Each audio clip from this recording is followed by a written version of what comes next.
नमस्कार दोस्तों, विजीबी क्लासेज की ऑनलाइन ऑफलाइन क्लासेज में मैं जितेंद्र जोशी आपका हार्दिक स्वागत करता हूं, अभिनंदन करता हूं। आज अपन बात कर रहे हैं क्रैश कोर्स की। ठीक है। हाँ, क्रैश कोर्स के अंदर अगर अपन बात करें तो अपन यहाँ पर ये कहें कि आपका पेपर कब है। पेपर कब है? ठीक है, आपके पास 4 मई जो है, 4 मई 2025 को आपका पेपर है। ठीक है। हाँ, लगभग जो है वो अपन यहाँ पर कहते हैं कि अपने को 30 डेज जो है वो अपन यहाँ पर कहते हैं मिलेगी, क्योंकि कुछ छुट्टियां वुट्टियां टेस्ट वेस्ट आ जाते हैं। ठीक है, अपन बात कर रहे हैं किसका? NEET test. ठीक है ना, आपके पास जो है वो अपन यहाँ पर कहते हैं कि आपके पास केमिस्ट्री की अगर मैं बात करूं तो आपके पास कितने क्वेश्चन आएंगे? 45 क्वेश्चन। पहले पिछली बार तक 50 क्वेश्चन आते थे, जिसमें से कोई से भी आपको 45 करने होते थे, लेकिन अब आपके पास जो है वो कितने आएंगे? 45 जो है वो आपके पास आएंगे। इन 45 क्वेश्चन में से आपके पास जो है वो अपन यहाँ पर कहते हैं कि 15 क्वेश्चन आपके पास जो है वो इनऑर्गेनिक केमिस्ट्री के आएंगे। 15 क्वेश्चन जो है वो आपके पास ऑर्गेनिक के आएंगे, और 15 क्वेश्चन जो है वो आपके पास किसके आएंगे? फिजिकल के क्वेश्चन। ठीक है। इन जो ये 30 डेज है, इस 30 डेज में आपके पास जो 45 क्वेश्चन है, इस 45 क्वेश्चन में अपन को कोशिश ये करनी है कि 20 से 25 क्वेश्चन जो है वो अपन यहाँ करेक्ट जो है वो अपन यहाँ पर कहते कर पाए। ठीक है ना, कितने? 20 से 25। ठीक है ना, इस 20 से 25 को क्यों? क्योंकि आपके पास जो है जाहिर सी बात है कि अपने पास टाइम पीरियड लिमिटेड है, 30 दिन है अपने पास, और 30 दिन में पूरा सिलेबस तो हम एक एक चीज तो करवा नहीं पाएंगे। लेकिन उस कंडीशन में हम लोग इस सिचुएशन में आ जाएं कि हमारा कॉन्फिडेंस लेवल इतना बूस्टअप हो जाए कि अगले साल जब हम 2026 में पेपर देंगे, तब हमारा स्कोर जो है वो 720 में से 720 होने की स्थिति में जो है वो हम आ जाए। ठीक है ना, तो 20 से 25 क्वेश्चन देने हैं। 30 दिन है कि भाई 30 दिन के अंदर 20 से 25 क्वेश्चन कर ले, तो उस कंडीशन में अगले जो एक साल होएगा उसके अंदर हम सारे क्वेश्चन जो है वो कर लेंगे। अब चूंकि इन बेच का नाम भी डायमंड और पर्ल है, हीरा और मोती। ठीक है ना, तो इसका मतलब इन 30 दिन के अंदर अपन को हीरे और मोती जो है वो अपन यहाँ पर कहते चुनने हैं। ठीक है ना, पूरा सिलेबस नहीं होके जिन जिन टॉपिक से क्वेश्चंस आता है उन टॉपिक्स को अपन को कवर जो है वो करना है। ठीक है ना, उन टॉपिक्स को कवर करके अपन को जो है वो अपन यहाँ पर कहते हैं कॉन्फिडेंस लेवल जो है वो बूस्टअप जो है वो करना है। ठीक है, मे भी पॉसिबल उससे ज्यादा भी क्वेश्चंस आ जाए। ठीक है ना, लेकिन इतने तो अपन को जो है वो करने ही करने हैं। तो इसमें आपका भी सहयोग की रिक्वायरमेंट रहेगी, आपको भी अच्छे से जल्दी जल्दी समझना होगा। ठीक है, आपको जो है वो डाउट की क्लियरेंस जो है वो यहीं पे आपको करनी होगी। घर जाके जो है वो अपन का आपको रिवीजन करना पड़ेगा। रिवीजन इन द सेंस आपके पास इस तरीके से कि क्लास के अंदर बैठे हो तो आंखें देखनी चाहिए, कान सुनने चाहिए, दिमाग एनालिसिस करना चाहिए क्या क्या है, और घर जाके जो वापस से उसको पूरी तरीके से जो है वो अपन यहाँ पर कहते हैं पढ़ना। कोशिश ये करनी है कि जैसे पहले दिन क्लास हुई तो घर जाके पढ़ लिया, दूसरे दिन जो क्लास हुई उस क्लास को दूसरे दिन वाली तो पढ़ी जो पढ़ी है, फर्स्ट क्लास वाली को भी अपन को जो है वो पढ़ना है। चौथे दिन आया तो चौथे वाली भी पढ़नी है, पहला दूसरा तीसरा भी पढ़ना है, ताकि आपका मल्टीपल टाइम्स जो है वो रिवीजन हो जाए। और मल्टीपल टाइम रिवीजन होएगा तो आपको एग्जाम में क्वेश्चन करने में जो है वो आपके पास आसानी जो है वो रहेगी। ठीक है, इन 15 क्वेश्चंस की अगर मैं बात करूं तो आपके पास एटॉमिक स्ट्रक्चर जो है आपके पास लगभग 2 से 3 क्वेश्चंस जो है वो आपके पास आते हैं। रेडॉक्स है आपके पास, ठीक है ना, उससे एक क्वेश्चन आता है। मोल कॉन्सेप्ट वाला जो चैप्टर है, ठीक है ना, उसके अंदर से आपका एक क्वेश्चन आता है। आपका पीरियोडिक प्रॉपर्टीज जो है, पीरियोडिक प्रॉपर्टीज, ठीक है ना, उस पीरियोडिक प्रॉपर्टीज से आपके पास 2 से 3 क्वेश्चन। आपके पास जो है वो अपन यहाँ पर कहते हैं केमिकल बॉन्डिंग जो है, उससे आपके पास 2 से 3 क्वेश्चन। दैट मीन्स 5 क्वेश्चन का मटेरियल तो अपना ये 2 चैप्टर ही। ठीक है, उसके अंदर फिर आपके पास डी एंड एफ ब्लॉक, और आपके पास कोऑर्डिनेशन केमिस्ट्री, कोऑर्डिनेशन। ठीक है ना, ये लगभग जो है वो अपन यहाँ पर कहते हैं 3 से 4 क्वेश्चन, और एक आपके पास बी ब्लॉक है वो आपके पास एक क्वेश्चन आपके पास देता है। ठीक है ना, तो ये आपके पास चैप्टर्स के नाम है। 15 क्वेश्चन जो ऑर्गेनिक के हैं उनके अंदर नोमेनक्लेचर आपको रहता है। नोमेनक्लेचर से क्वेश्चन आ भी सकता है, नहीं भी आ सकता। आइसोमेरिज्म आपके पास है, उस आइसोमेरिज्म में आपका एक क्वेश्चन जो है वो बनता है। सीओसी आपके पास काफी इंपॉर्टेंट है, जिसको जनरल ऑर्गेनिक केमिस्ट्री कहते हैं। इससे 2 से 3 क्वेश्चन। फिर आपके पास चैप्टर्स आ जाते हैं, एल्केन, एल्कीन, एल्काइन, आपके पास बेंजीन, बेंजीन के बाद आपके पास जो है वो एल्किल हैलाइड, एल्कोहल, फिनोल, आपके पास ईथर, ठीक है, एल्डिहाइड, कीटोन, आपके पास एसिड वगैरह। इनसे लगभग जो है वो अपन यहाँ पर कहते हैं कि आपके पास 8 क्वेश्चन के आसपास जो है वो आपके पास बन, ठीक है ना। चैप्टर्स हालांकि ये बहुत बड़े हैं, इनमें काम काम की चीजें अपन को जो है वो देखनी होगी, ठीक है। फिर आपके पास जो है वो बायोमोलिक्यूल है, और अपन यहाँ पर ये कहते हैं कि आपके पास केमिस्ट्री इन एवरीडे लाइफ जो है वो आपके एवरीडे। फिजिकल वाले पोर्शन के अंदर अगर मैं बात करूं तो फिजिकल वाले पोर्शन में आपके पास जो है स्टेट ऑफ मैटर जो है वो आपके पास हटा दिया गया है, तो आपके पास एक थर्मो बचा हुआ है, ठीक है। थर्मो आपके पास इक्विलिब्रियम, उस इक्विलिब्रियम में आपके 2 इक्विलिब्रियम है, एक तो केमिकल इक्विलिब्रिया है और एक आयोनिक है। फिर उसके बाद आपके पास सॉल्यूशन है, इलेक्ट्रो है, आपके पास काइनेटिक्स जो है वो आपके सिलेबस, ठीक है ना। तो जाहिर सी बात है प्रत्येक चैप्टर से एक से ज्यादा क्वेश्चन जो है वो आपके पास बने। कई जने इस मोल कॉन्सेप्ट को इधर ले लेते हैं, एटॉमिक स्ट्रक्चर को इधर ले लेते हैं, लेकिन दोनों मिक्स्ड पार्ट जो है वो आपके पास है, ठीक है। क्लियर आपके पास? तो कोशिश ये करनी है हर दिन जो है वो अपन को एक क्वेश्चन जो है वो अपन यहाँ पर कितने खींचना है, ठीक है ना। तो 30 दिन के अंदर अपन जो है वो 30 क्वेश्चन खींचेंगे। 30 में से आप जो है वो 20 से 25 क्वेश्चन जो है वो अपन यहाँ पर कहते हैं कि आप जो है वो करने की स्थिति में जो है वो आ जाओगे। हो भी सकता है कि इससे ज्यादा भी जो है वो आपके पास नहीं। तो एटॉमिक स्ट्रक्चर की बात करते हैं। तो एटॉमिक स्ट्रक्चर, एटॉमिक स्ट्रक्चर के अंदर आपको क्या क्या पढ़ना है? आपको पढ़ना है क्वांटम। दूसरा आपको कुछ प्रिंसिपल्स हैं, रूल्स जिसको बोलते हैं, ठीक है ना। उस प्रिंसिपल्स में आपके पास 4 रूल हैं। एक आपके पास ऑफ वो है, दूसरा आपके पास N+L रूल है, तीसरा आपके पास जो है वो हुन्स रूल है, चौथा आपके पास जो है वो अपन यहाँ पर कहते हैं पाउली। एक क्वेश्चन यहाँ से बनेगा, एक क्वेश्चन आपके पास यहाँ से, ठीक है। तो पेपर जनरली जो है वो अपन यहाँ पर कहते हैं आउट है, अपन को पहले से ही पता रहता है कि क्वेश्चन कहाँ से बनना है, ठीक है ना। फिर आपके पास जो है वो अपन यहाँ पर कहते हैं बोर मॉडल, आपके पास जो है वो फोटो इलेक्ट्रिक इफेक्ट, फिर आपके पास डी ब्रोगली, और छठा जो है वो आपके पास हाइजेनबर्ग जो है वो ये है, ठीक है ना। इससे भी आपके पास 1 से 2 क्वेश्चन जो आपके पास बन, ठीक है। ये वाला पोर्शन तो अपन यहाँ पर कहते हैं फिजिक्स और केमिस्ट्री दोनों के अंदर कॉमन है, फिजिक्स में भी होएगा और केमिस्ट्री में, ठीक है ना।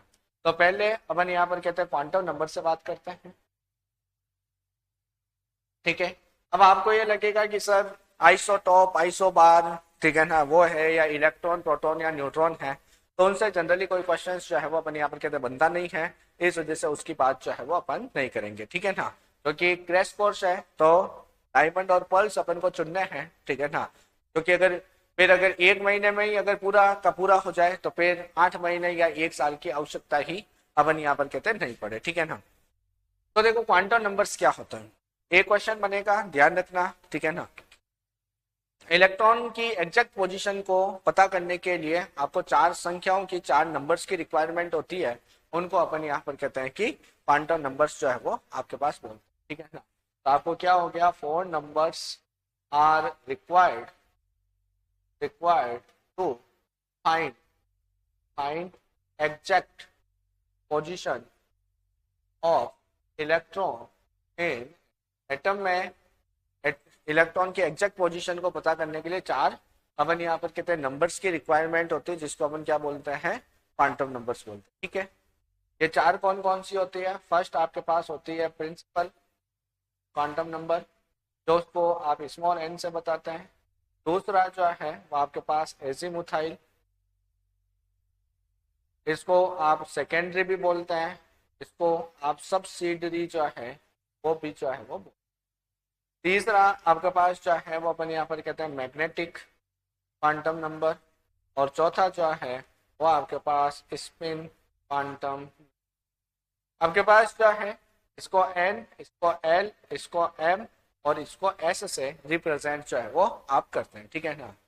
ये जो प्रिंसिपल क्वांटम नंबर है ये आपके पास शेल के बारे में बताती है, या आपके पास सब शेल के बारे में बताती है, या आपके पास ऑर्बिटल के बारे में बताती है, और ये इलेक्ट्रॉन के बारे में बताती है, जिसका क्वेश्चन पूछा जा चुका है कि ऐसी कौन सी क्वांटम नंबर है जो इलेक्ट्रॉन के साथ डील करती है, तो वो कौन करती है, स्पिन क्वांटम नंबर जो है वो आपके पास deal.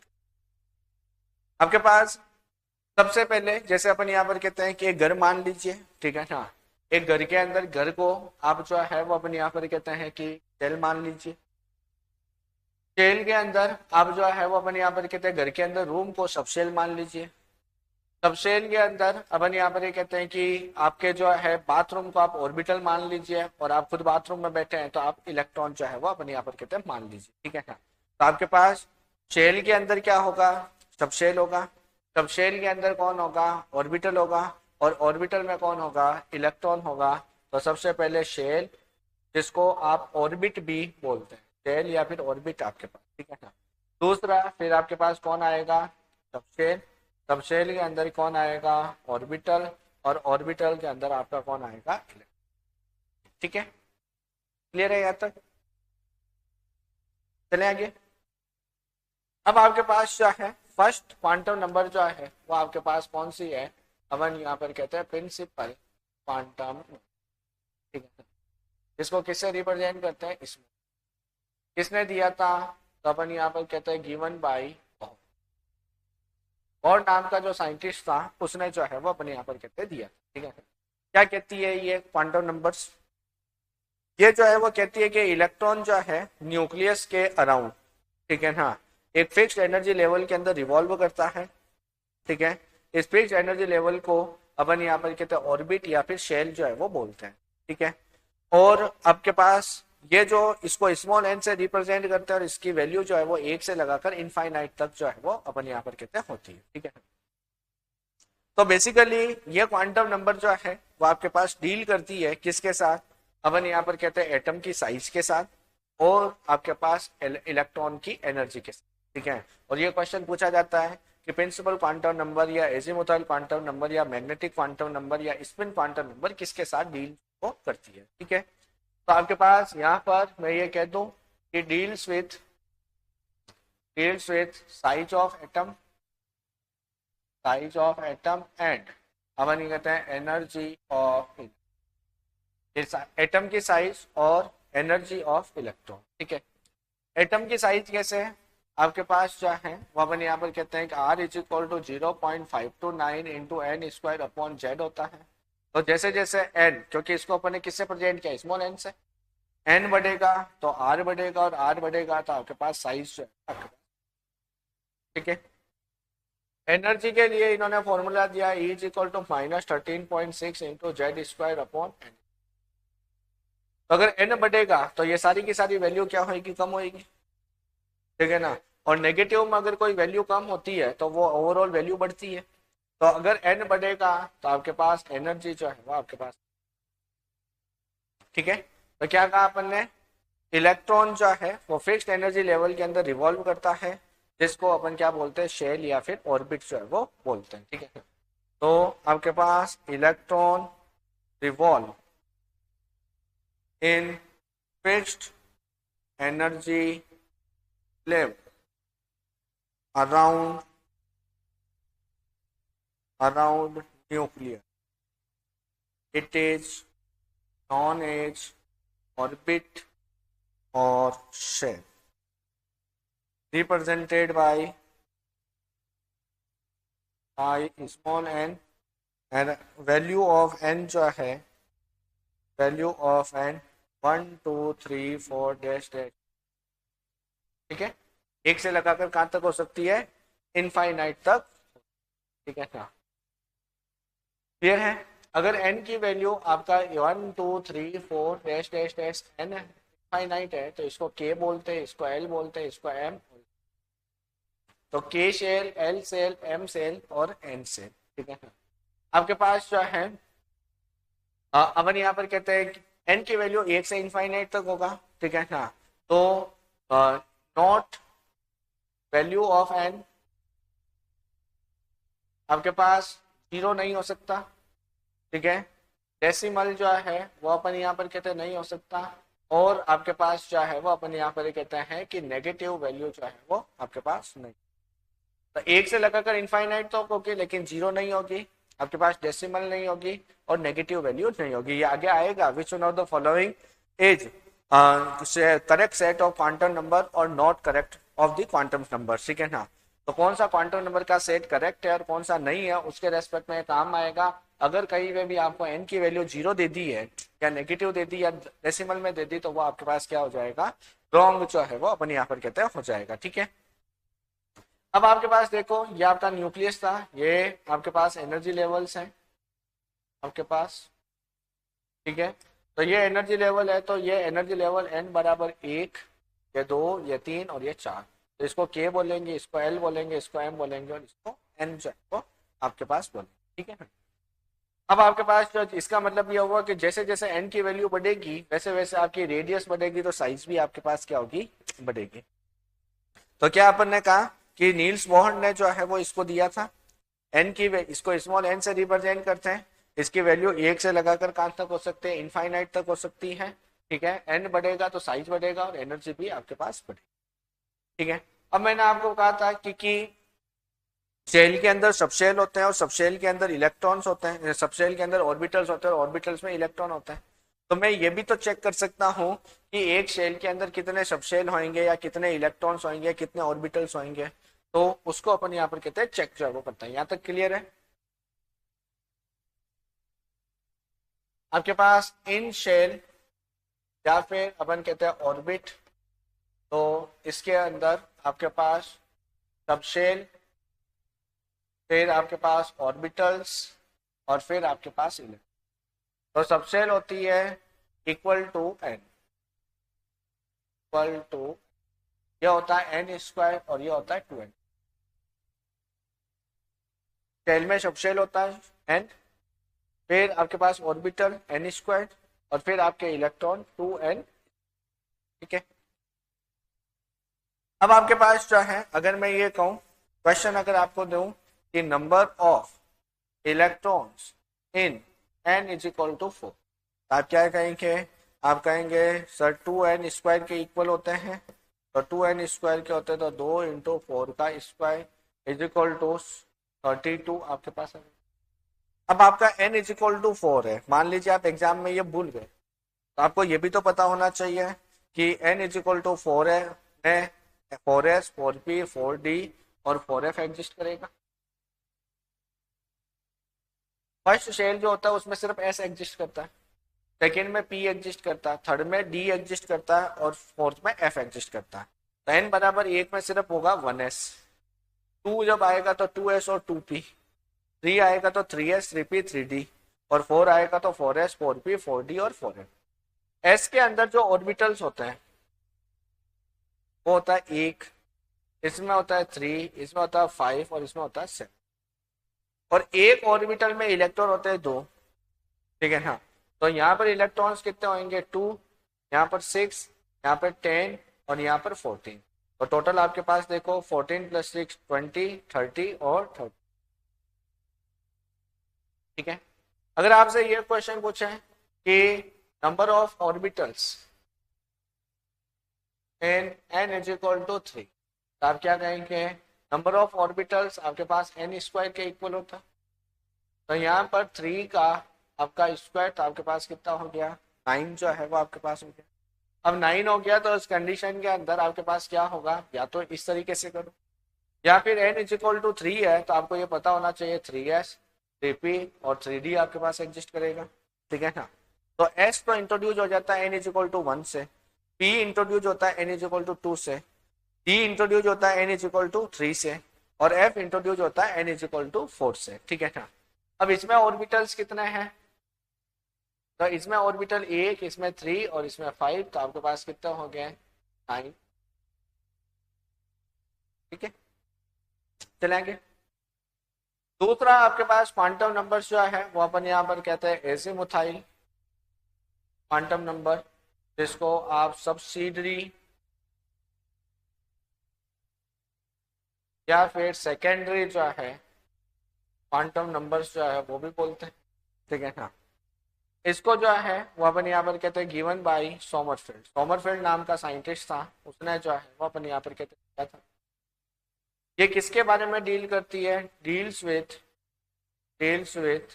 Shape of the subshell, shape of the subshell. जहाँ प्रिंसिपल क्वांटम नंबर किसके बारे में डील करती है, एटम की साइज और इलेक्ट्रॉन की एनर्जी।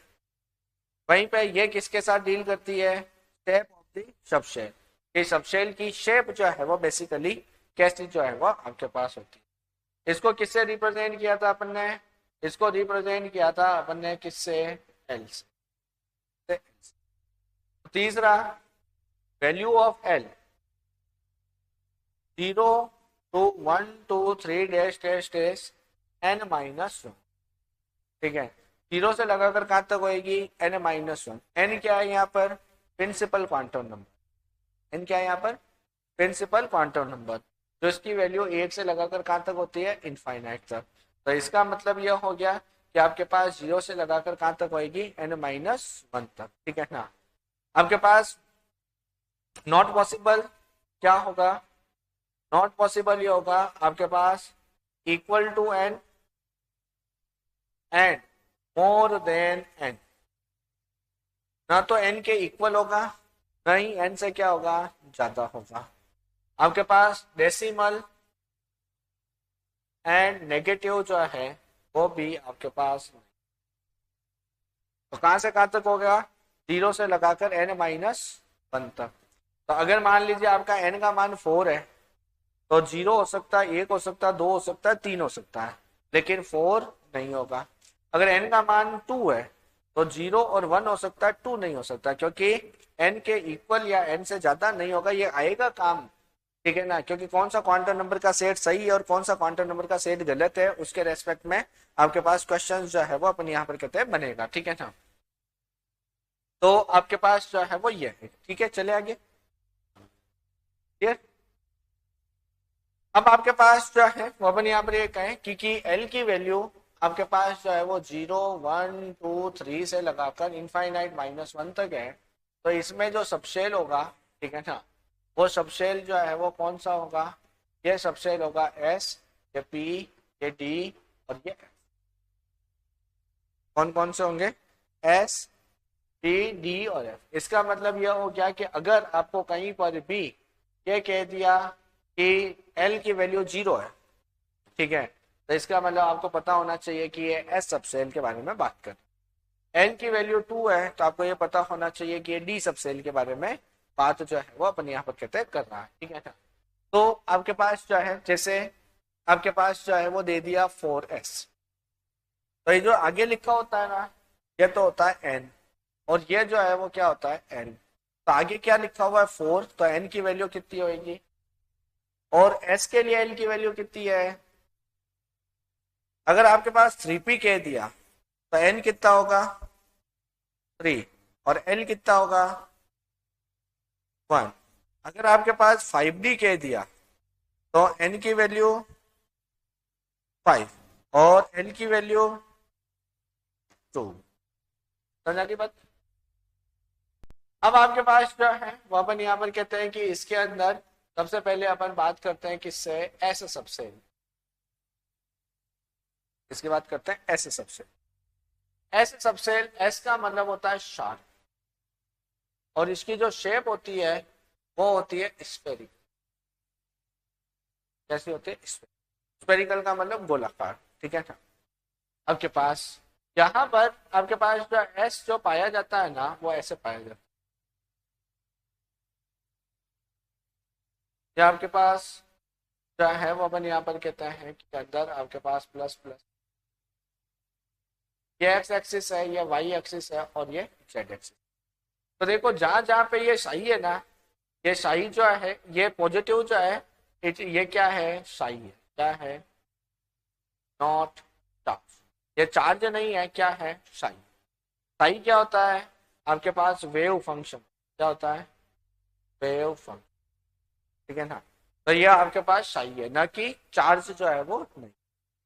जहां जहां पे ये वेव फंक्शन होगा ना, सही होगा, वहां वहां पे सही स्क्वायर होगा, और साई स्क्वायर हमेशा इलेक्ट्रॉन फाइंडिंग प्रोबेबिलिटी बताता है। क्या बताता है? Electron finding probability. तो जहां पे साई होगा वहां पे साई स्क्वायर होगा, साई स्क्वायर होगा तो इलेक्ट्रॉन पाए जाने की प्रोबेबिलिटी भी क्या होगी, वहां पे ज्यादा जो है वो आपके पास होगी, राइट। अब देखो ये आपके पास इस तरीके से है, तो ये एक्स एक्सिस में भी इलेक्ट्रॉन पाए जाने की प्रोबेबिलिटी है, वाई में भी और जेड में भी है। तो इसका मतलब मैं ये कह सकता हूं कि एस ऑर्बिटल जो है उसके अंदर इलेक्ट्रॉन फाइंडिंग प्रोबेबिलिटी तीनों एक्सिस, ठीक है ना। तो मैं यहां पर ये कह सकता हूं in S subshell electron finding probability is in S subcell electron finding probability in all, ठीक है ना। तो आपके पास ये भी एक क्वेश्चन आता है कि ऐसा कौन सा सबशेल है जिसमें इलेक्ट्रॉन पाए जाने की प्रोबेबिलिटी जो है, इलेक्ट्रॉन फाइंडिंग प्रोबेबिलिटी सारी एक्सिस में होती है, तो किस में होती है? एस सबशेल, ठीक है। दूसरा ये एस जो है वो अपन यहाँ पर कहते हैं नॉन डायरेक्शनल होता है, ठीक है ना, नॉन डायरेक्शनल, ठीक है। नॉन डायरेक्शनल क्यों? आपके पास जब भी कोई काम अपन एक डायरेक्शन के अंदर करते हैं तो वो इफेक्टिव काम होता है, और जब अपन अपनी एनर्जी को सारी डायरेक्शंस में डाल देते हैं तो वो इफेक्टिव उतना जो है वो अपन यहाँ पर कहते हैं नहीं हो पाता, ठीक है ना। तो यहाँ पर देखो क्या होगा, यहाँ पर कुछ ऐसा होगा कि आपके पास जैसे अपन एग्जाम देते हैं, तो एग्जाम में 2.5 या 3 घंटे के अंदर अपन इतना लिख लेते हैं जितना जिंदगी में अपन ने कभी नहीं लिखा, पूरे साल भर नहीं लिखा, है ना। क्यों? क्योंकि अपनी सारी एनर्जी जो है वो ब्रेन को और अपन यहाँ पर कहते हैं उस हाथ को चली जाती है, जो कि अपन यहाँ पर कहते हैं अपन यूज करते हैं, ठीक है ना। उस समय आप एग्जाम से जब निकलते हो तो आप ये देखोगे कि आपके पास पाँव के अंदर इतनी एनर्जी नहीं रहती। क्यों नहीं रहती? क्योंकि सारी एनर्जी तो ब्रेन और हाथ को मिली हुई है, तो पैर के अंदर तो एनर्जी नहीं रहती, ठीक है। या फिर कभी आप घर के अंदर शादी ब्याह के अंदर देखो तो सारी की सारी एनर्जी हाथ और पैर को जो है वो अपन यहाँ पर कितना मिल जाती है, तो एक डायरेक्शन के अंदर चली जाती है, ठीक है ना। उस समय अपने ब्रेन के पास इतनी एनर्जी नहीं रहती, ब्लड सप्लाई भी नहीं रहती, इसलिए स्टेट ऑफ माइंड इतना, जिनके घरों में शादियां होती है उनका काम नहीं करता। इसलिए आपने देखा होगा कि ज्यादातर जने जो है वो या तो पापा जो होते हैं वो गालियां ही बोलते रहते हैं, ठीक है ना, चिड़चिड़ापनी जो है वो उनके पास रहता है, ठीक है ना। क्यों? क्योंकि आपके पास सारी एनर्जी एक डायरेक्शन में गई हुई है। तो एस ऑर्बिटल में क्या है ना, क्योंकि सारे तरफ जो है वो पॉजिटिव पॉजिटिव पॉजिटिव सही है, तो ये कैसा है? नॉन डायरेक्शनल जो है वो आपके पास है, ठीक है। आपके पास जो है ये एस ऑर्बिटल जो है वो आपके पास जीरेड जो है वो आपके पास क्या होता है? जी, जीरेड क्यों है? क्योंकि इसके अंदर सेंटर ऑफ सिमेट्री जो है वो आपके पास पाई जाती है, centre of symmetry with respect to, ये क्या है? विथ रेस्पेक्ट टू, ठीक है ना। तो सेंटर ऑफ सिमेट्री पाई जाती है। बोले सर कैसे आएगी सेंटर ऑफ सिमेट्री? तो सेंटर ऑफ सिमेट्री का मतलब होता है कि मिड पॉइंट्स अगर मैं ऑपोजिट डायरेक्शन में जाऊं तो सेम डिस्टेंस पे मुझे सेम चीज मिलनी चाहिए। और अपन किसके रेस्पेक्ट में देख रहे हैं? साई के रेस्पेक्ट। तो आपके पास देखो इधर गया तो साई पॉजिटिव मिला, इधर गया तो साई पॉजिटिव मिला, इधर साई पॉजिटिव मिला, इधर साई पॉजिटिव, इधर पॉजिटिव, इधर पॉजिटिव, सारी डायरेक्शन में सेम साई मिला है। इसका मतलब यह हुआ कि ये कैसा है आपके पास? सीधे कैसा है? ठीक है, क्लियर यहाँ तक? पक्का? चले आगे एक बार वापस से देख लो।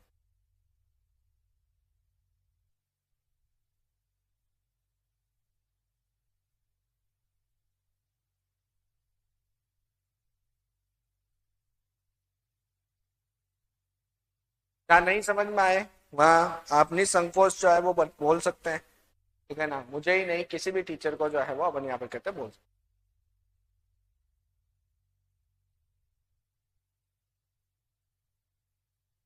कंफर्म? चले आगे, ओके।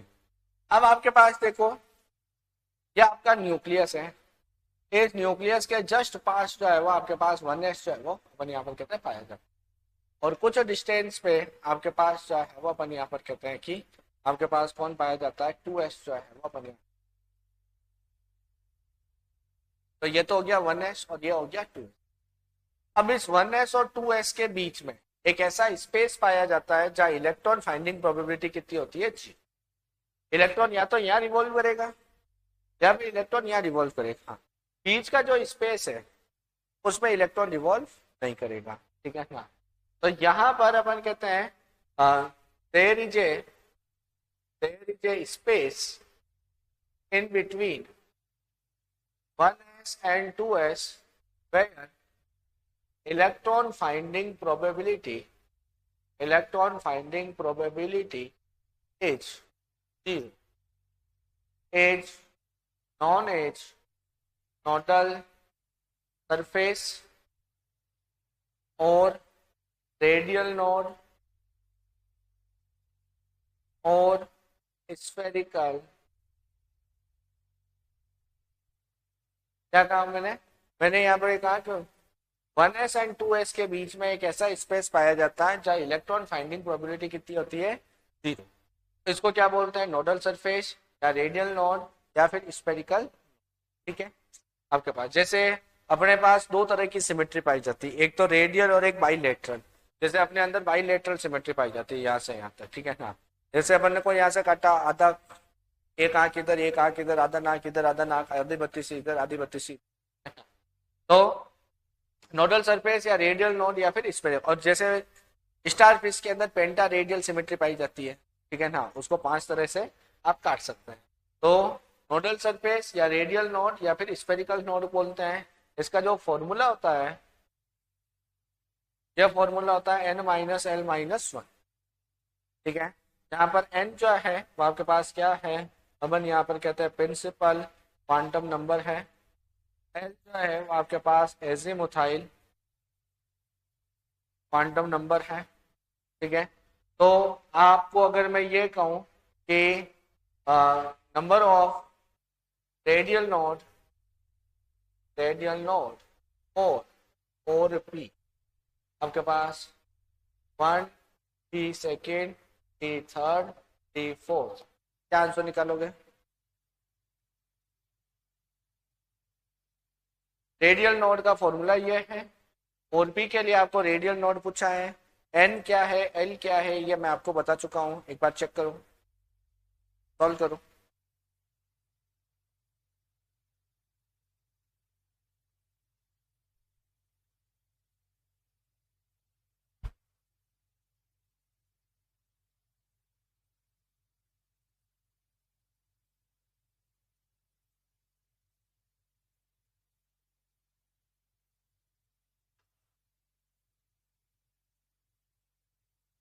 चलो मदद करता हूं मैं आपकी। यहाँ पर आपके पास 4p के रखा है, तो n की वैल्यू कितनी,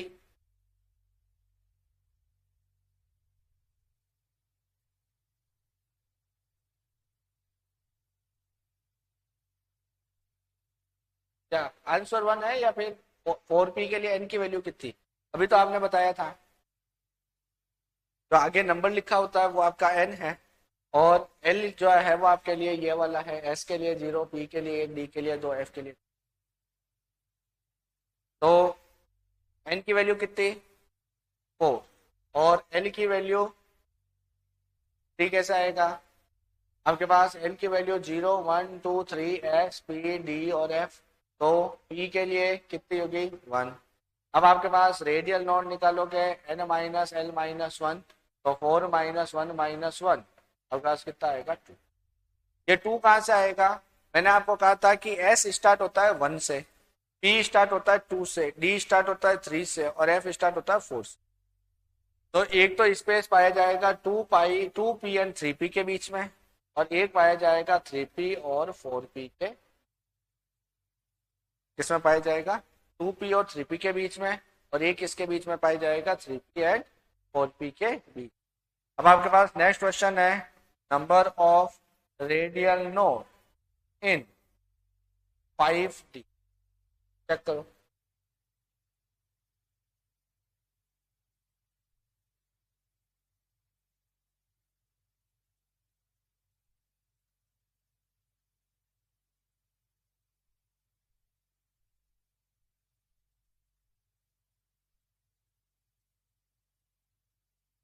टू तो रेडियल नोड का फॉर्मूला क्या, n minus L minus one, n का वैल्यू कितनी 5, एल की value 2 minus one is equal to आपके पास 2। ये 2 किससे होएगा, एक तो होगा 3D और 4D के बीच में, और एक होएगा 4D और 5D के बीच। ठीक है, कर लोगे ऐसा रेडियल में, चले आगे। ओके, एक यहीं पे टर्म आती है जिसको बोलते हैं नोडल प्लेन। इसको आप जो है वो दूसरा नाम इसका है एंगुलर नोड। क्या है, नोडल प्लेन और एंगुलर।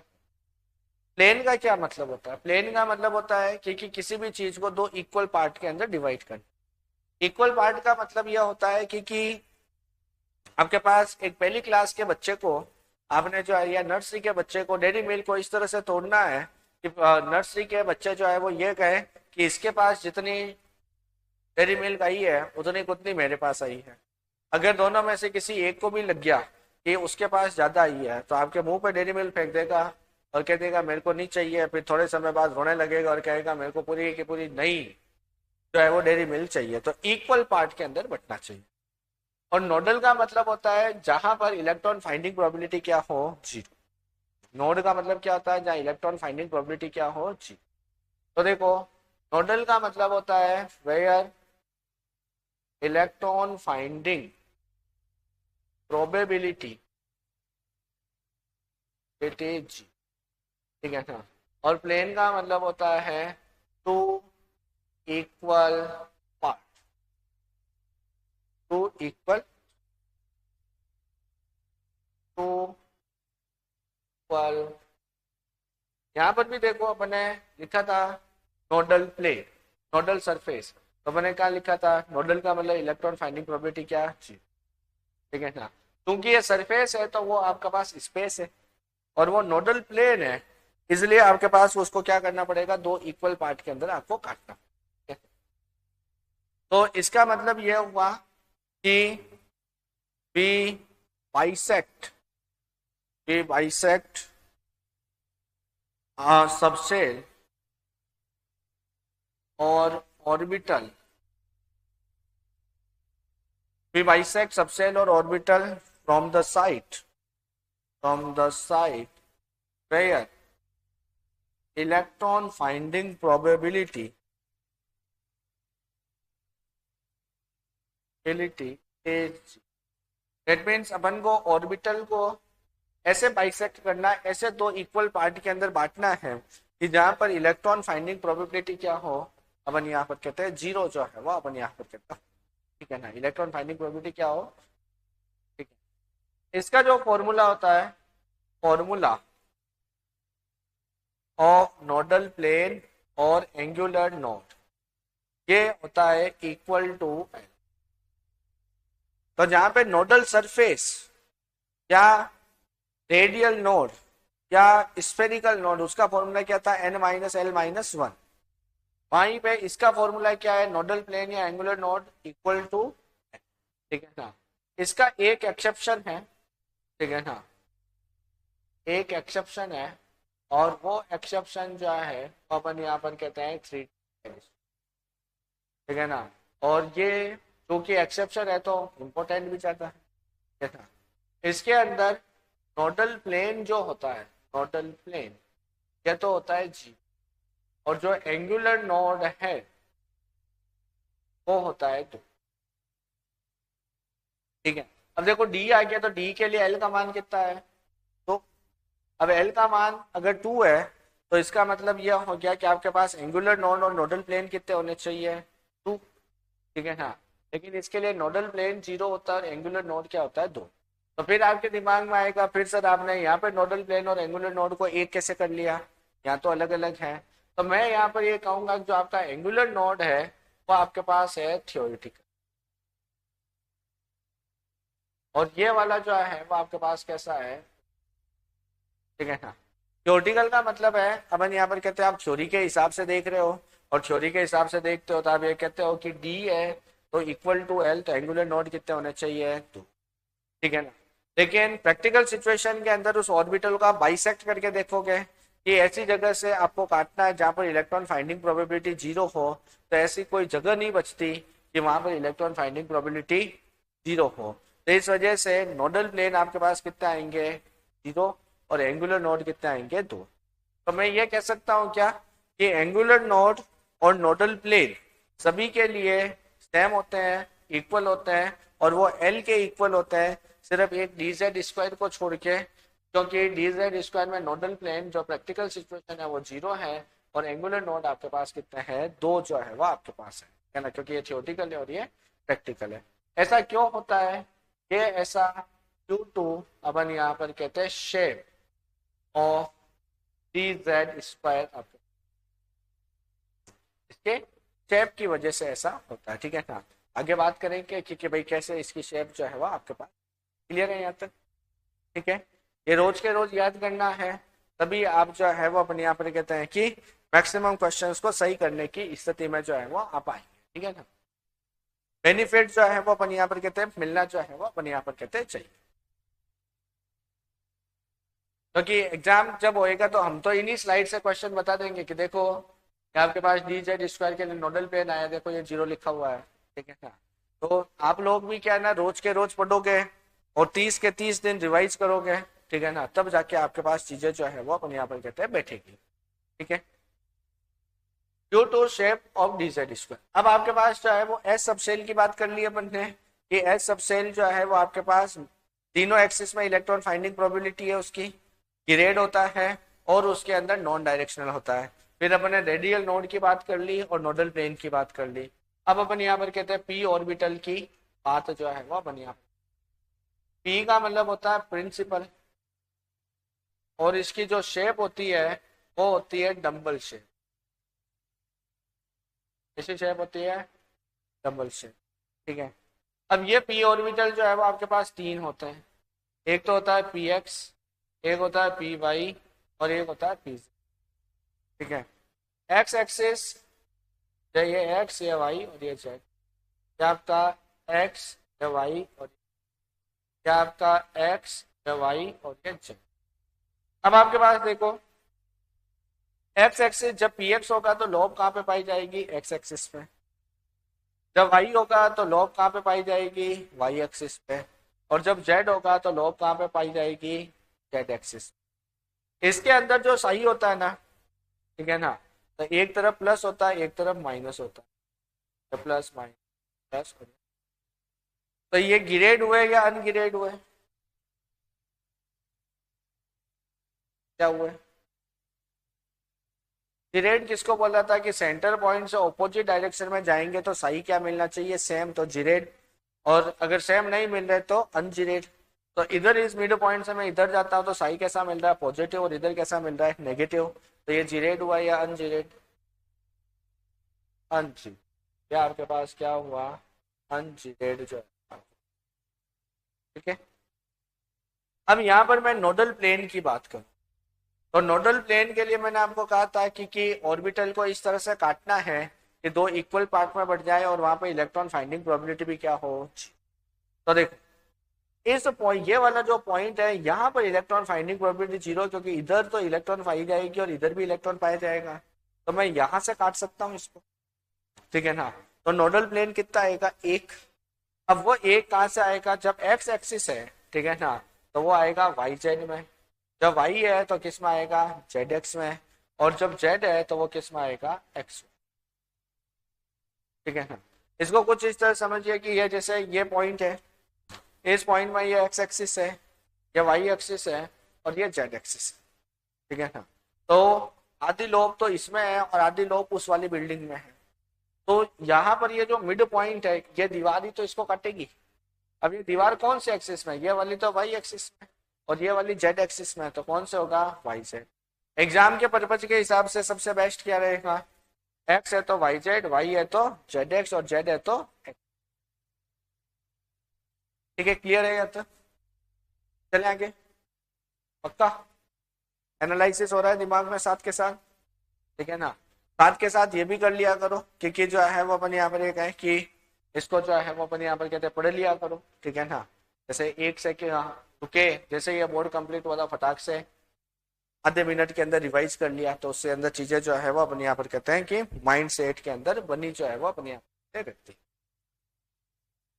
ठीक है, चले आगे।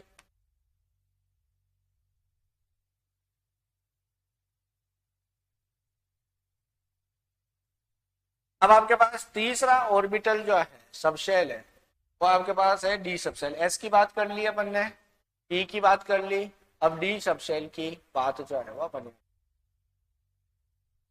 डी का मतलब होता है डिफ्यूज्ड, ठीक है, क्या होता है डिफ्यूज। और इसकी जो शेप होती है वो अपन यहाँ पर कहते हैं डबल डम्बल शेप होती है। कैसी होती है? Double double. तो पी ऑर्बिटल में तो डम्बल हो गया, जैसे बॉडी बनाते हैं तो इसको यहाँ से लेके ऐसे ही तो बॉडी बनाते हैं, ये डम्बल हो गया। और उसमें क्या होएगा? डबल डम्बल होगा। कैसा होएगा? डबल।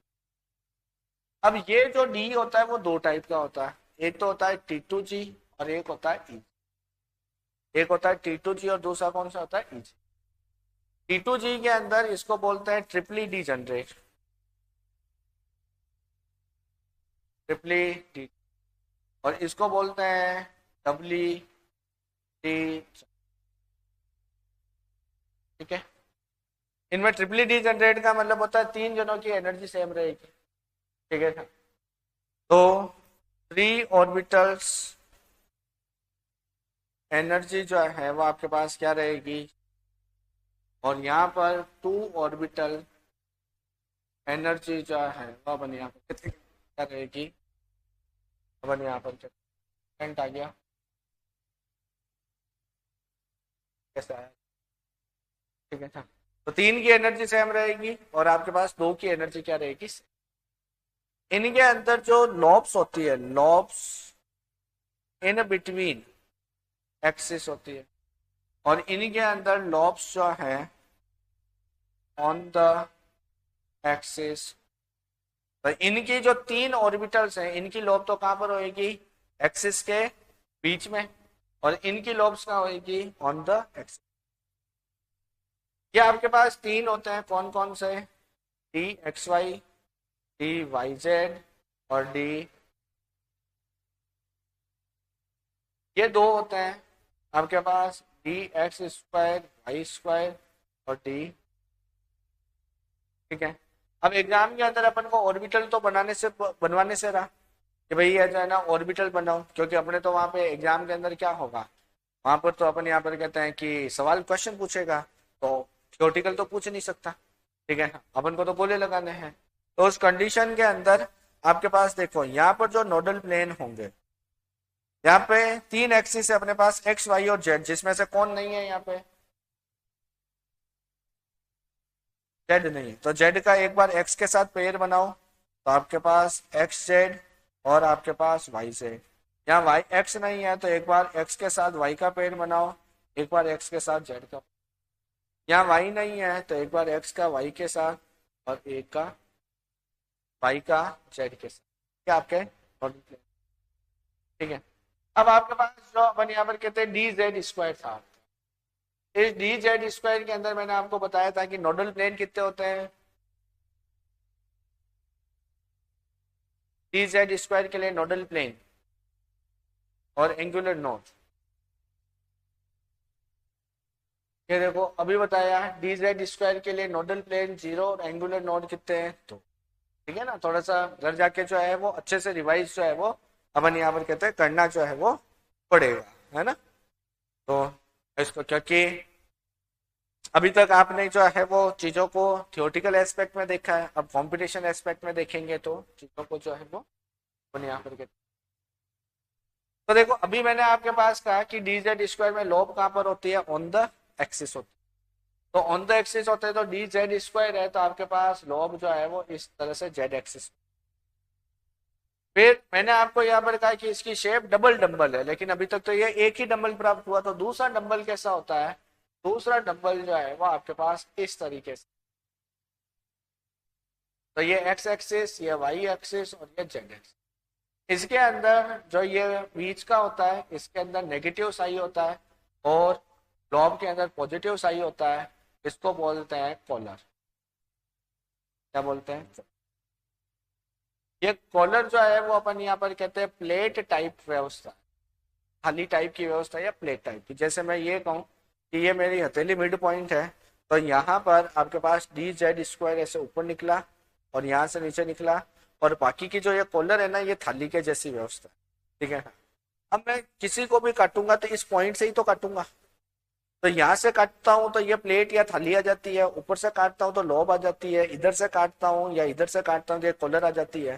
तो उस कंडीशन में ऐसी कोई जगह होएगी नहीं जहाँ पर इलेक्ट्रॉन फाइंडिंग प्रोबेबिलिटी कितनी है, 0 है, और अपन इसको जो है वो वहां पे काट लें।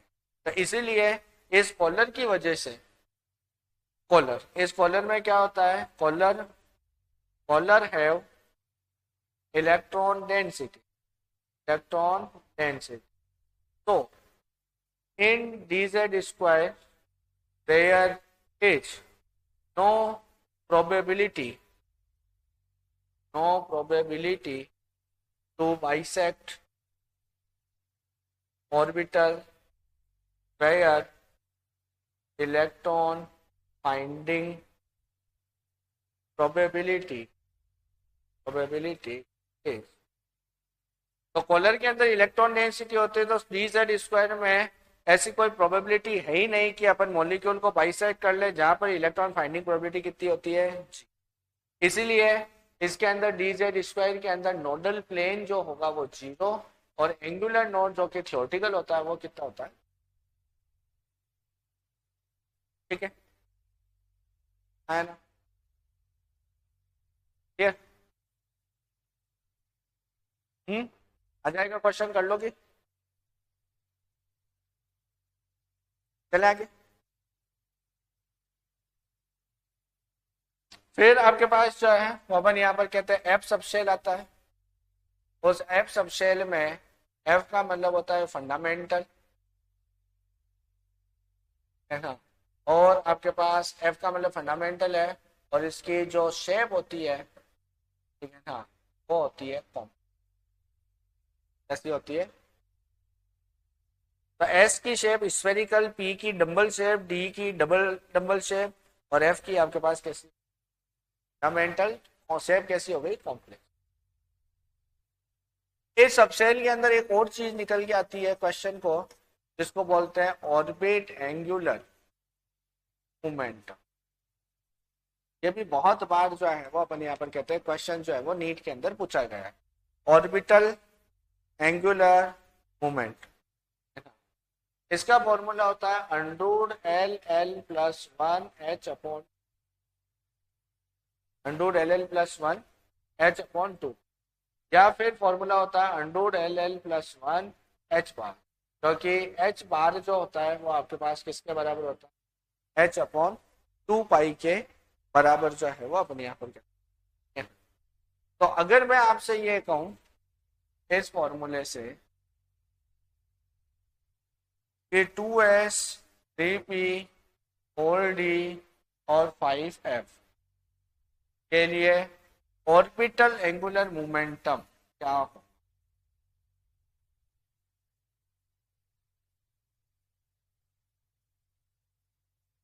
एस के लिए कितना होगा, 0। Very good. तो एल का मान 0 1 2 3, तो ये एस पी डी और एफ, ठीक है ना। तो यहाँ पर मैं वैल्यू रखूंगा 0 0 plus 1 H R equal to, P के लिए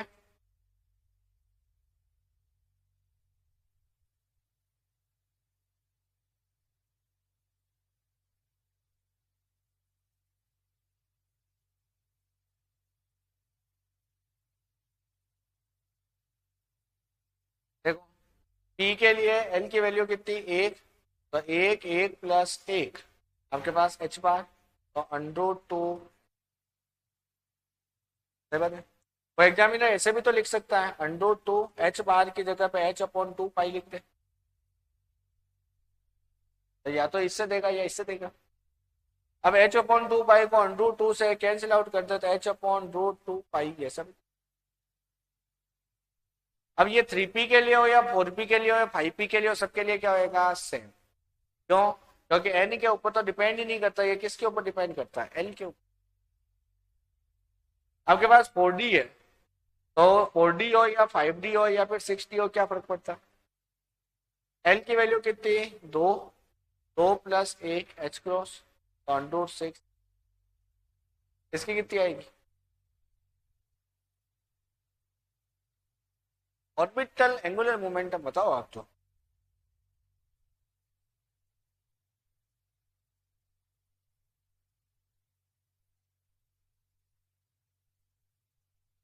√12, ठीक है ना। इसके लिए आपके पास अंडरूट एल की वैल्यू कितनी है? 3, तो 3 + 1 H bar is equal to √12।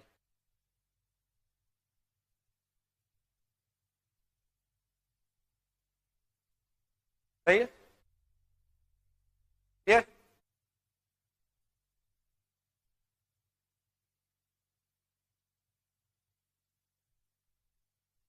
चले आगे। आपके पास तीसरी देखो, तो प्रिंसिपल क्वांटम नंबर की बात कर ली अपन ने, एजीमुथल क्वांटम नंबर की बात कर ली अपन ने। वापस से रिकैप करा देता हूँ। प्रिंसिपल क्वांटम नंबर के अंदर आपने कहा था क्या? प्रिंसिपल क्वांटम नंबर बोर्ड ने दी थी, इसको एन से रिप्रेजेंट करते हैं, इसकी वैल्यू 1 से लगाकर इनफाइनाइट तक हो सकती है। एनर्जी ऑफ इलेक्ट्रॉन और एटम की साइज के बारे में डील करती है। एक शेल के अंदर सबसेल एन के इक्वल, ऑर्बिटल एन स्क्वायर के इक्वल और इलेक्ट्रॉन 2n स्क्वायर के इक्वल, ठीक है। फिर अपन ने बात करी कि आपके पास जो है वो अपन यहाँ पर ये कहें कि आपके पास एजीमुथल क्वांटम नंबर, और एजीमुथल क्वांटम नंबर के अंदर अपन ने कहा सोमरफेल्ड ने दी थी, स्मॉल एल से रिप्रेजेंट करते हैं, शेप ऑफ द सबशेल के बारे में डील करती है, ठीक है ना। और अपन ने वहां पर यह भी कहा कि आपके पास शेप ऑफ द सबशेल के बारे में डील करती है। एस आपके पास गिरेड होता है, नॉन डायरेक्शनल होता है, तीनों एक्सिस में इलेक्ट्रॉन फाइंडिंग प्रोबेबिलिटी आपके पास होती है, ठीक है ना। उसके अंदर अपन ने जो है वो अपन यहाँ पर ये कहा कि 1s और 2s के बीच में एक ऐसा स्पेस पाया जाएगा जहाँ इलेक्ट्रॉन फाइंडिंग प्रोबेबिलिटी कितनी होती है? 0, ठीक है ना। इलेक्ट्रॉन फाइंडिंग प्रोबेबिलिटी कितनी होती है? 0, ठीक है ना। तो उसको नोडल सरफेस या रेडियल नोड या फिर स्फेरिकल नोड का उसका फॉर्मूला था n-l-1। फिर अपन ने कहा कि आपके पास जो है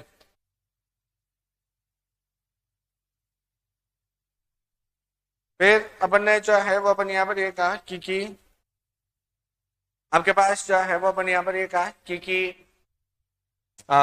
नोडल प्लेन होता है जहां पर अपन यहाँ पर ये कहते हैं कि इलेक्ट्रॉन मॉलिक्यूल एटम को ऑर्बिटल को इस तरह से बाइसेक्ट करना है कि उसके अंदर दो इक्वल पार्ट में बढ़ जाए और इलेक्ट्रॉन फाइंडिंग प्रोबेबिलिटी 0, उसको क्या बोलते हैं अपन? नोडल प्लेन या एंगुलर नोड। सबके लिए ये एल के इक्वल होता है, लेकिन आपके पास जो है वो अपन यहाँ पर ये कहें कि आपके पास सिर्फ डी जेड स्क्वायर के लिए नोडल प्लेन कितना होता है? 0, और एंगुलर नोड जो है वो आपके पास कितना होता है? अपन यहाँ पर ये कहते हैं कि आपके पास जो है वो नोडल प्लेन 0 और एंगुलर नोड 2, ठीक है ना। एक यहाँ पर आप ये भी ध्यान रखें, ठीक है ना, इस तरह से कि टोटल नोड जो होंगे वो किसके बराबर होंगे? Radial node plus angular node के, होंगे कि नहीं होंगे? आया ना।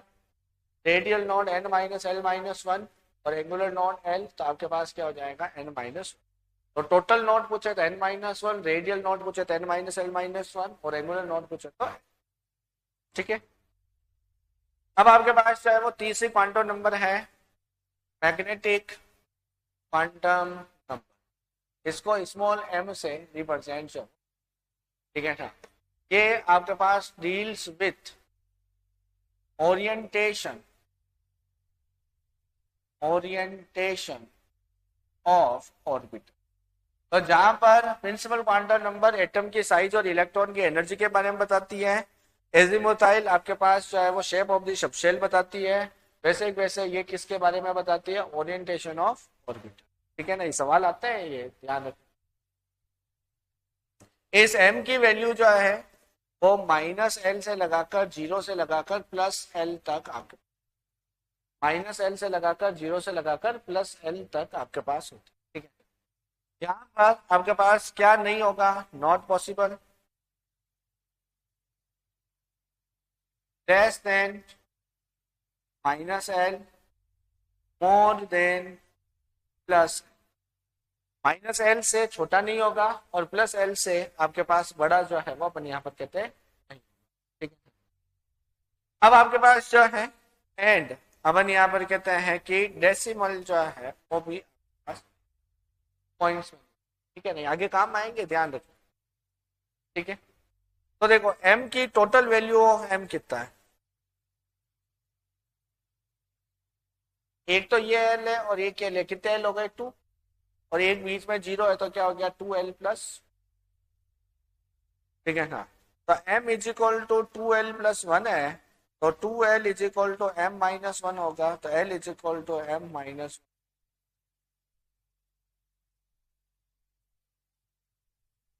m-1 डिवाइडेड बाई, ठीक है, चले आगे। आपके पास जो है वो अपन यहाँ पर कहते हैं कि ये आपके पास हो गया।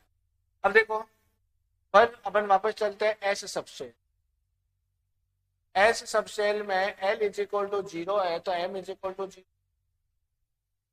p सबसेल है तो p सबसेल के l की वैल्यू कितनी है 1, तो m की वैल्यू देखो -l-1 0+1, ठीक है।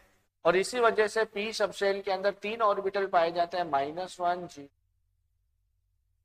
कौन कौन से, px, py और pz, जिसमें प्योर जेड ऑर्बिटल होता है, प्योर जेड कैरेक्टर, क्या होता है प्योर जेड कैरेक्टर, उसके लिए m की वैल्यू कितनी होती है 0, जिसमें प्योर जेड कैरेक्टर होंगे उसमें m की वैल्यू कितनी होती है 0। तो px, py और pz में से तीनों में से किसकी 0 होनी चाहिए, जेड की, तो इसका मतलब यहाँ पर pz की 0 और ये px और ये py both आर इंटरकनेक्टेड। आपके पास डी सबसेल की बात कर, तो डी सबसेल के अंदर आपके पास एल की वैल्यू कितनी है 2, तो एम की वैल्यू -2 -1 0+1 और +2, सही, -2 से लगाकर +2 तक, क्या नहीं हो सकता, -2 से छोटा डेट मीन -3 -4 नहीं हो सकता, और +2 से बड़ा डेट मीन्स आपके पास जो है वो +3 +4 जो है वो नहीं हो सकता। तो देखो क्या आपके पास है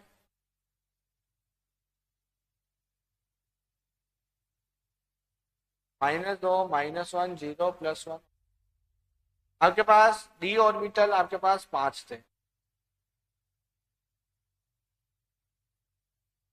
और अभी मैंने ऊपर लिखा कि जिसमें प्योर जेड लक्षण होंगे वो 0 होंगे, तो इनमें से किसके लिए 0 होगा,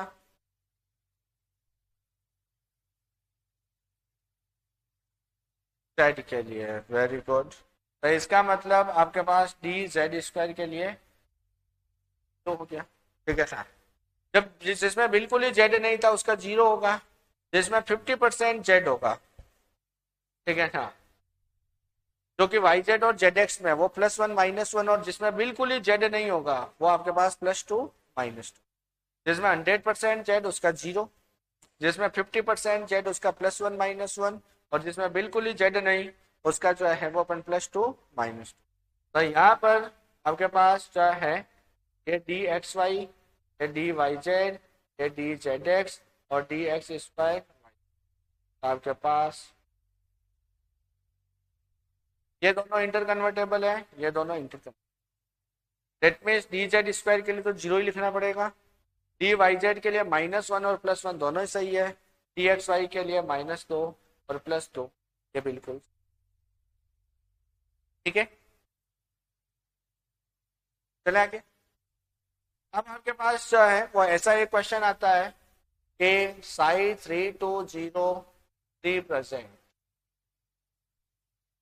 तो देखो ये तो बताता है n को, ये बताता है l को, और ये बताता है n,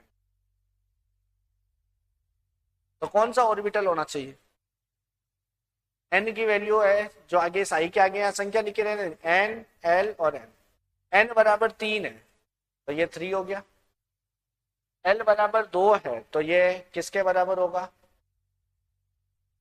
2 किसके बराबर होगा, s p d और f, d, तो ये d, और d में ऐसा कौन सा है जिसका m की वैल्यू 0 है,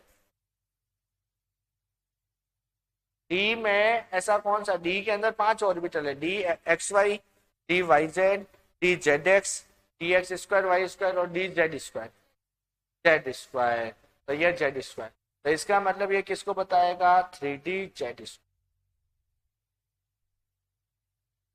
को बताएगा, 3D जेड,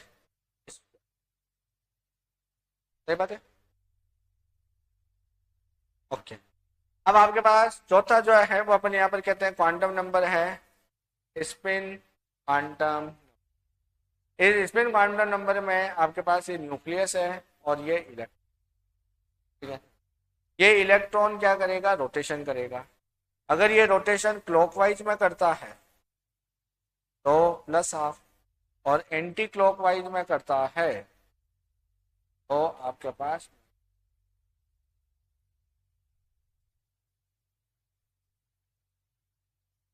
इलेक्ट्रॉन का रोटेशन होएगा, क्लॉकवाइज में करता है तो प्लस हाफ और एंटी क्लॉकवाइज में करता है तो माइनस हाफ, ठीक है। ये स्पिन क्वांटम नंबर जो है वो एस बताता है और इसको एक्सप्लेन किया था, एक्सप्लेन बाय पाउ, पॉली नाम का एक साइंटिस्ट था, ठीक है ना, उसने इसको एक्सप्लेन किया, ठीक है ना।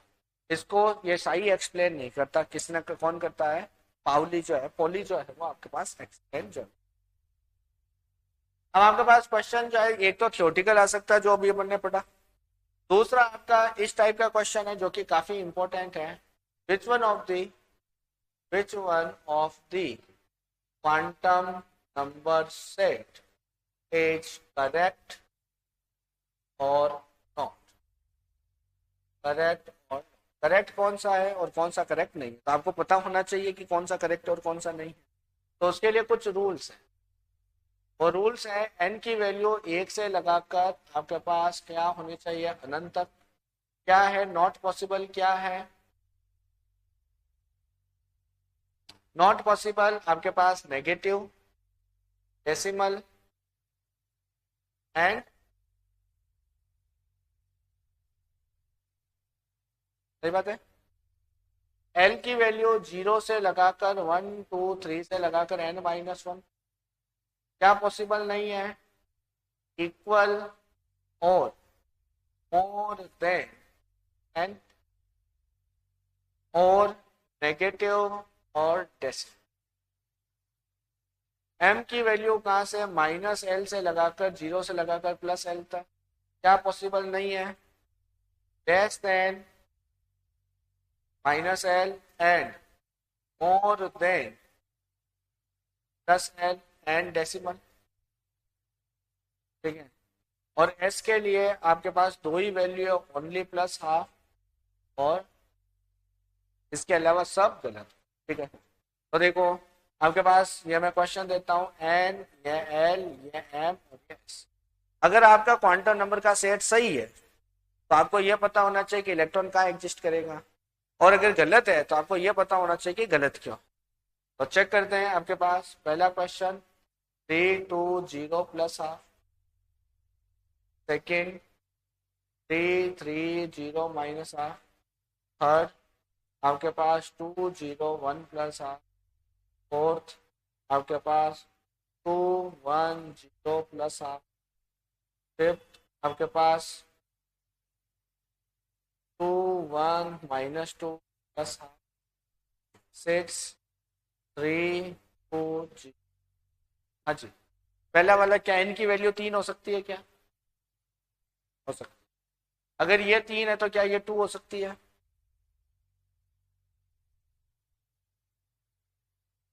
अपना क्या था कि n-1 होना चाहिए, इट मीन्स n का मान 3 है तो ये 0 से लगाकर 2 तक हो सकता है, तो इसका मतलब ये हो सकता है। अगर ये 2 है तो इसकी वैल्यू -2 से लगाकर 0 से होते हुए +2 तक हो सकती है, इसका मतलब ये भी ठीक है। और प्लस हाफ है तो इसका मतलब ये क्वांटम संख्या का सेट सही। अगर ये सही है तो ये कहाँ पे एग्जिस्ट करेगा, तो आपके पास ये एग्जिस्ट करेगा 3, ये एल की वैल्यू 2 तो डी, और एम की वैल्यू 0 तो डी जेड स्क्वायर, ये कहाँ पे एग्जिस्ट करेगा, 3D जेड स्क्वायर। अब इसका मान 3 हो सकता है क्या, ये 3 है तो क्या ये 3 हो सकता है, कहाँ लिखा है, इक्वल और मोर देन n नहीं हो सकता,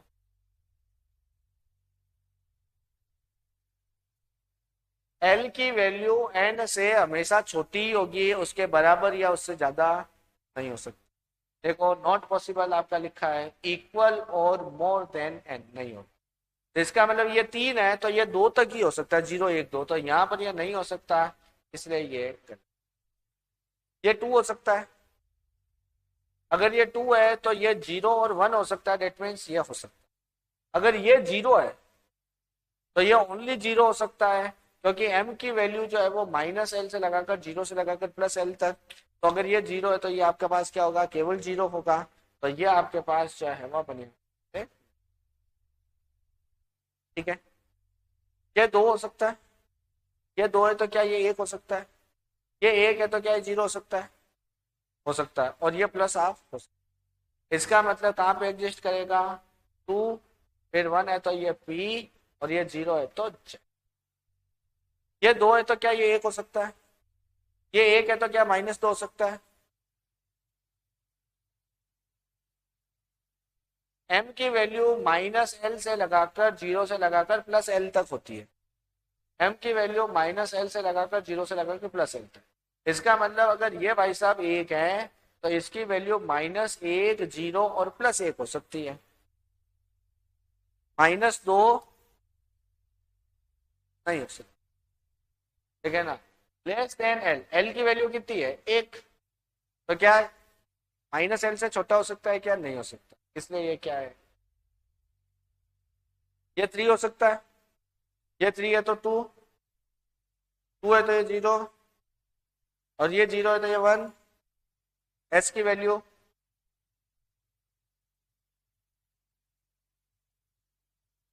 नहीं हो सकता। देखो एस की वैल्यू ओनली प्लस हाफ और माइनस हाफ हो सकती है।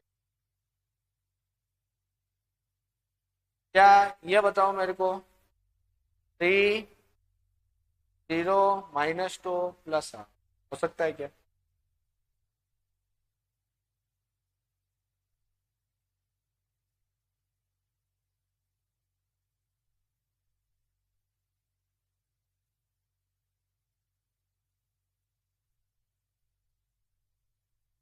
अच्छा, एन का मान 3 हो सकता है।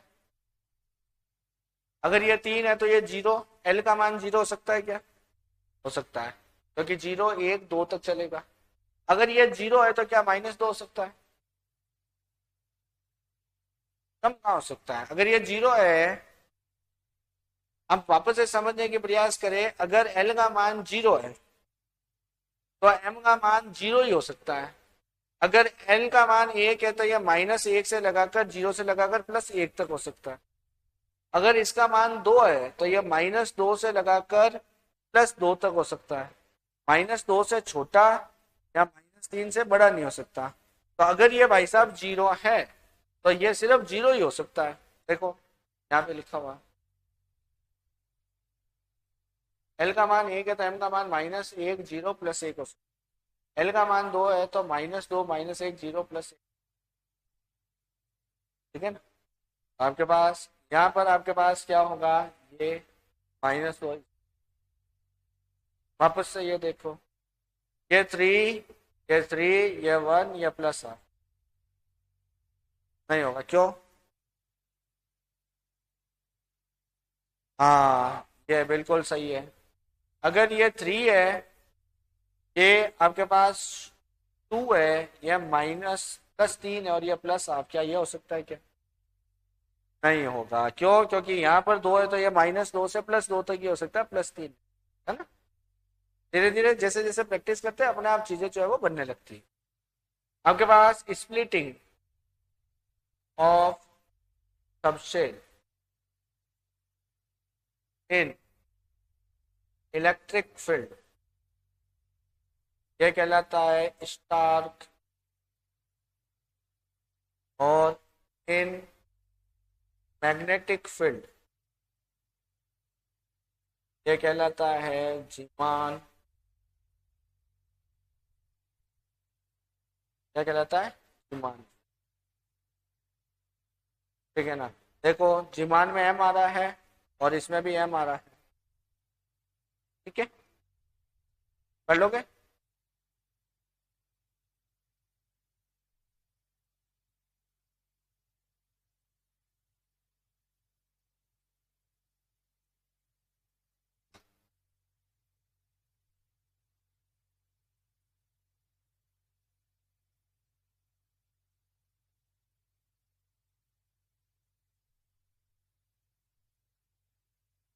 आपको शायद घर